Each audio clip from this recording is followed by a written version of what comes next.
السلام عليكم ومرحبا بكم في قناة فاطمة جد. اليوم ان شاء الله وصفة جديدة، فيديو جديد كيف العادة.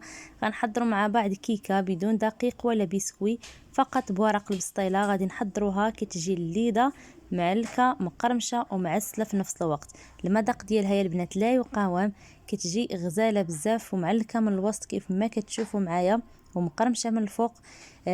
شنو غادي نقول لكم بلا ما نبقى نشكرها لكم بزاف، غادي خصكم تجربوها باش تعرفوني على اش كندوي. ايوا خليتكم مع المقادير وطريقه التحضير. وإلا كانت اول مره كتزوروا القناه ما تنساوش تشتركوا فيها وتضغطوا على الجرس باش توصلوا بكل ما هو جديد. فرجه ممتعه.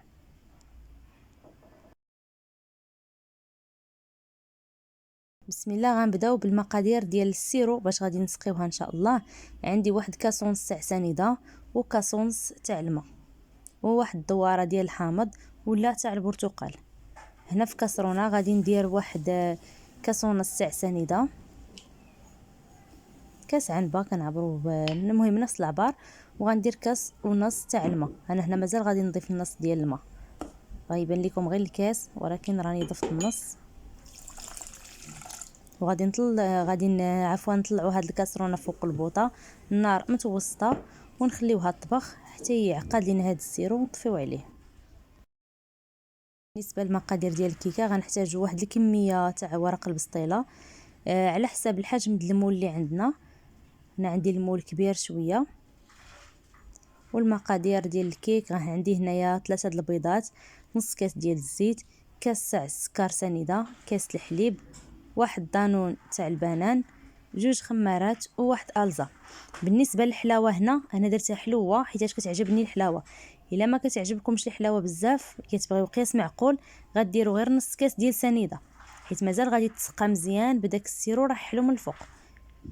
هنايا خديت الورق البسطيله ديالي كنعزلهم كل وحده كنعزلها على اختها، كنفارقهم وكنقطعوهم رقاقين على هذا الشكل. هنايا ممكن نقطعو بمقص، انا كنفضل نقطع هكا بالسكين ولا بجنويه، جاتني سهله بزاف في التقطاع. مقص شويه كيمحن. هنا الا شديتو 3 الوراق ولا 4 قطعتوهم دقه واحده ما فارقتوهمش راه كيجيو ملاصقين. من الاحسن كنفارقوهم في الاول حتى كل وحده كنحصلوا عليها ورقه بوحدها، وكنقطعوا خيوط رقاقين.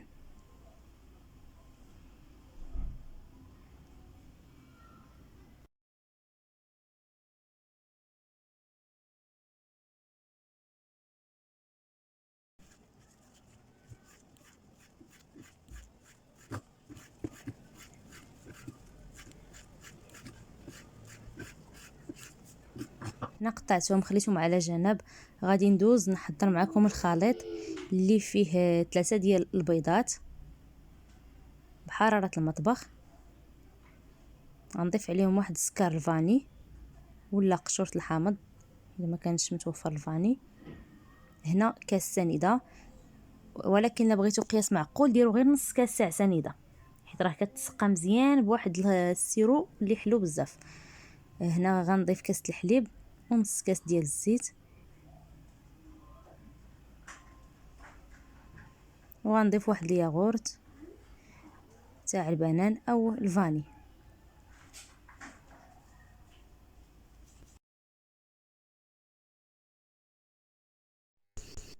كنخلطوا هاد العناصر مع بعضياتهم مزيان بالخلاط اليدوي او كنديروهم في المولينيكس وكيطحنوا مزيان.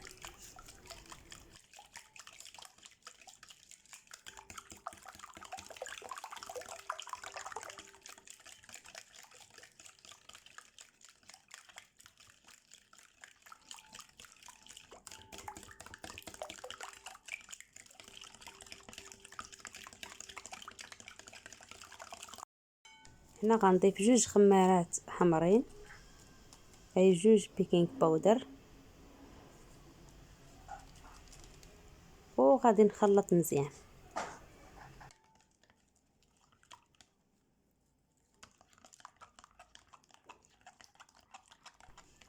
هنا غنضيف 2 خمارات، 2 بيكينغ باودر يعني، وغادي نخلط مزيان.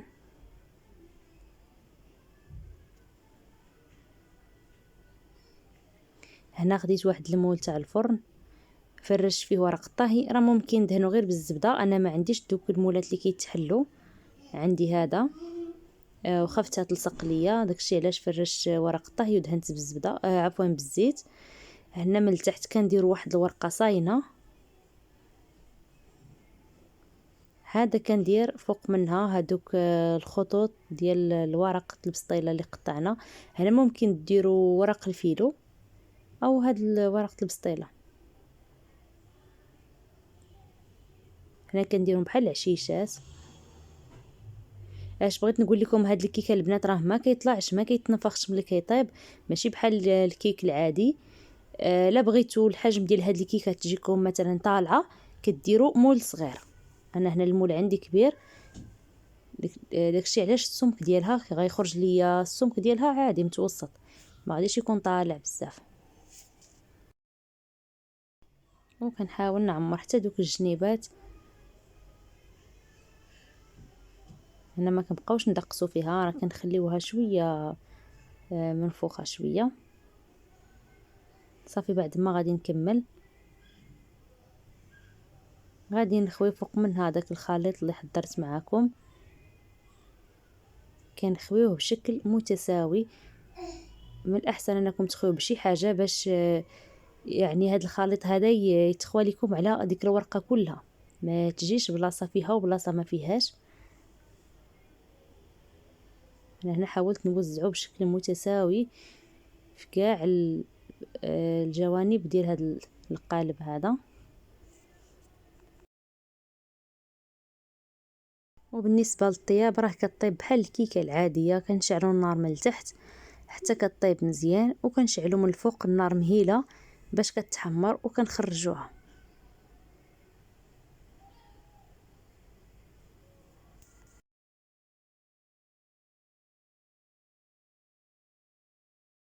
هنا يلا خرجتها من الفرن باقا سخونه يا البنات. كنسقيوها بهذا السيرو اللي حضرت معاكم. هنا السيرو لا جاكم عاقد بزاف كتزيدوا ليه شويه الماء وكتزيدوا تشعلوا عليه العافيه. كنديروا السيرو عادي كيطبخ غير ديك 2 دقائق 3 دقائق وكنطفيو عليه. هنايا كنسقيوها بهذا السيرو هذا، جاني عاقد انا شويه. كنسقيوها مزيان ما حدها سخونه، وكنخليوها تشرب هاد السيرو. ممكن نديروا فوق منها الخطوط ديال العسل كيف ما قلت لكم. تبارك الله شفتوا الكميه اللي درت ديال السيرو راها كثيره. لهذا يا البنات فهاد الكيكه ديروا غير نص كاس ديال السكر. انا هذه راه جاتني حلوه، ولكن انا كنفضل الحلاوه بزاف، كتعجبني الحلاوه تكون زايده. الا بغيتو قياس معقول غير نص كاس ديال السنيده اللي ديروا في هذا الخليط اللي سقينا به هذا الورق هذا. صافي بعد ما غادي نسقيها مزيان كنديروا فوق منها نقدروا نديروا فوق منها اللوزيفيلي محمر ولا الزبيب.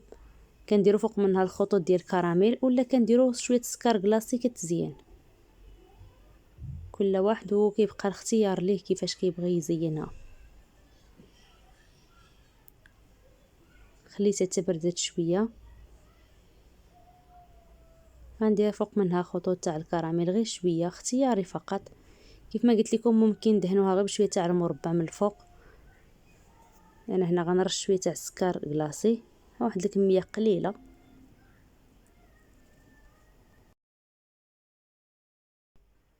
وهذا هو الشكل ديالها. كنتمنى تعجبكم. المذاق ديالها غزال بزاف البنات، كتجي مقرمشه من الفوق ومن الداخل كتجي معلكه وكتجي معسله بزاف.